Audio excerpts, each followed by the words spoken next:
Assalamualaikum warahmatullahi wabarakatuh. Perkenalkan, nama saya Clara Devega Insari, NPM D1A0160666. Nilai saya akan membahas sebuah materi UAS yang berjudul Pembangunan Berkelanjutan 1 oleh mata kuliah Analisis Kebijakan Pembangunan oleh dosen Pak Aris Munandar.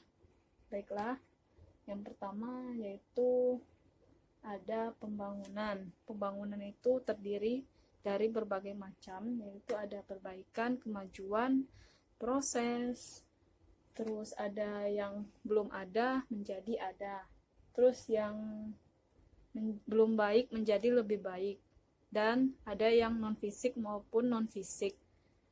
Terus mencakup seluruh sistem sosial. Yaitu selanjutnya ada substansi pembangunan atau yang dimaksud kultural yang berlaku untuk semua warga negara dengan latar belakang, sejarah, dan lingkungan sosial yang berbeda.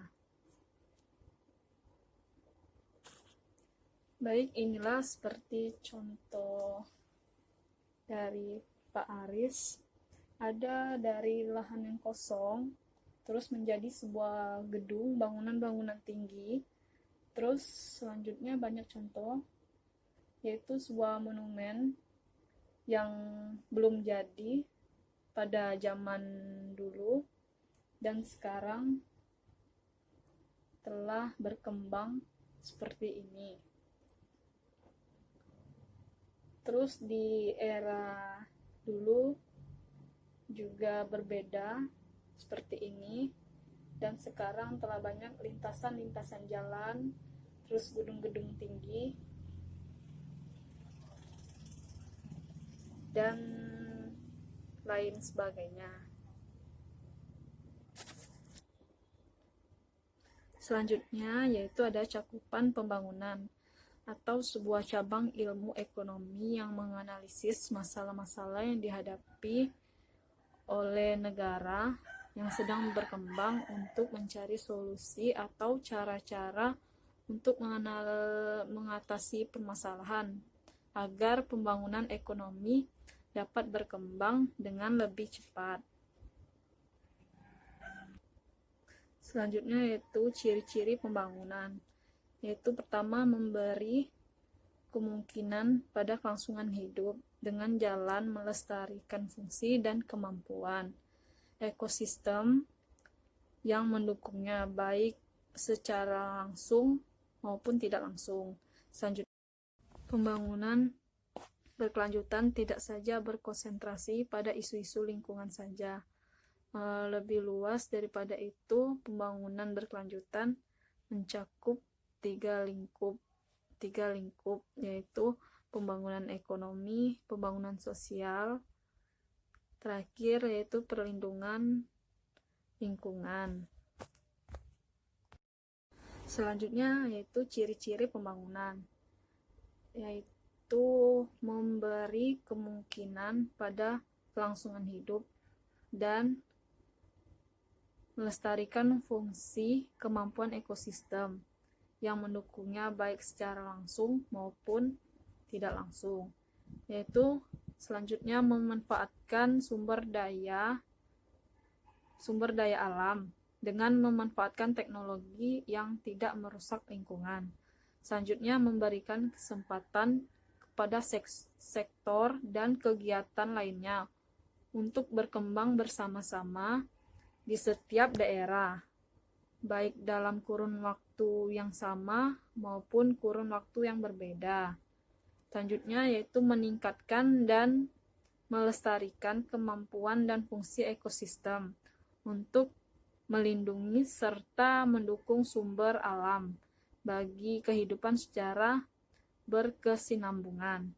Selanjutnya yaitu menggunakan prosedur dan tata cara yang memerhatikan kelestarian fungsi dan kemampuan ekosistem untuk mendukung kehidupan, baik kini maupun yang akan datang.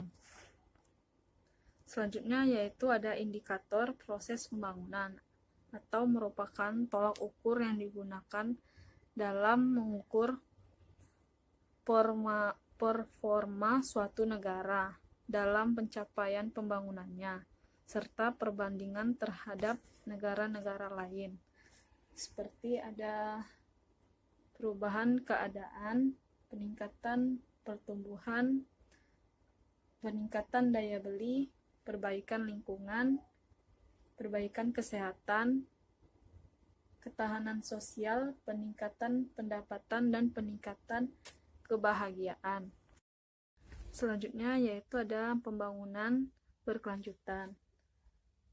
Ada sustainable development, dan selanjutnya pembangunan yang berusaha untuk memenuhi kebutuhan generasi sekarang tanpa mengorbankan kepentingan generasi yang akan datang, atau memiliki tujuan utama untuk meningkatkan kesejahteraan dalam memenuhi kebutuhan dan aspirasi masyarakat.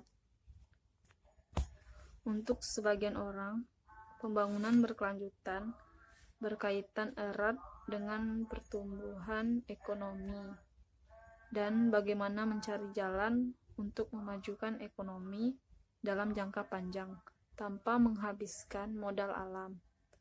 Namun untuk sebagian orang lain, itu sendiri bermasalah karena sumber daya bumi itu terbatas. Selanjutnya yaitu ada pembangunan itu berbahaya. Kenapa berbahaya? Karena pembangunan tersebut tidak secara langsung saja, tetapi mempunyai hak-haknya terlebih dahulu, yaitu mempunyai surat izin untuk bisa membangun suatu gedung-gedung tinggi, terus kantor-kantor yang diinginkan. Selanjutnya, lebih dari itu, yaitu ada tanah untuk bisa membangun sebuah gedung, yaitu tanah juga bisa pertama dibeli dulu, terus ada luas dan tujuannya terlebih dahulu sebelum pembangunan itu berlangsung. Makanya disebut pembangunan itu berbahaya, dan juga prosesnya panjang. Ada minta surat izin dari warga sekitarnya yang tinggal di daerah tempat pembangunan itu nanti berlangsung. Itu yang lebih penting. Selanjutnya yaitu hukum kekekalan energi. Hukum kekekalan energi merupakan hukum yang menyatakan bahwa energi itu kekal dan tidak dapat berubah, baik itu dari besarnya dan sepanjang waktu, memiliki nilai yang sama baik sebelum sesuatu terjadi maupun sesudahnya. Energi dapat diubah bentuknya, tapi besarnya akan selalu sama. Yaitu selanjutnya ada proses pembangunan. Social change, interaction, institution, serta integration, yaitu menjadi dua macam.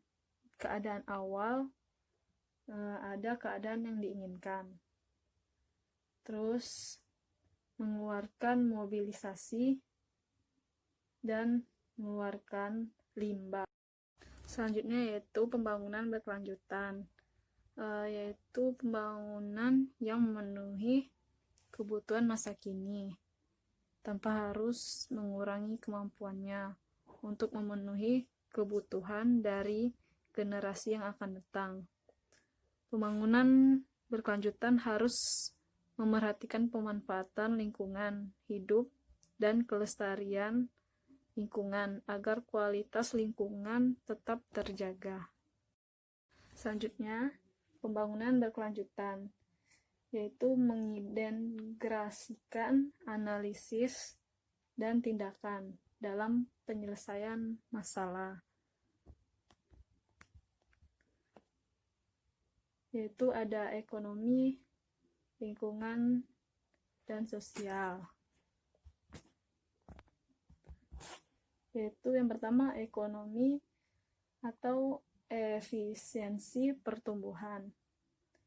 Terus ekologi, sumber daya alam, sosial, keadilan pemerataan, yaitu kesempatan kerja, redistribusi pendapatan, resolusi konflik, nilai-nilai budaya, partisipasi, konsultasi, asesmen lingkungan, valuasi lingkungan, dan internalisasi, yaitu terbagi menjadi penanggulangan kemiskinan, pemerataan, kelestarian, dan itulah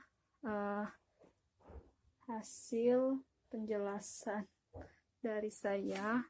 Lebih dan kurang mohon maaf, kepada Allah saya mohon ampun. Wabillahi taufiq wal hidayah. Wassalamualaikum warahmatullahi wabarakatuh.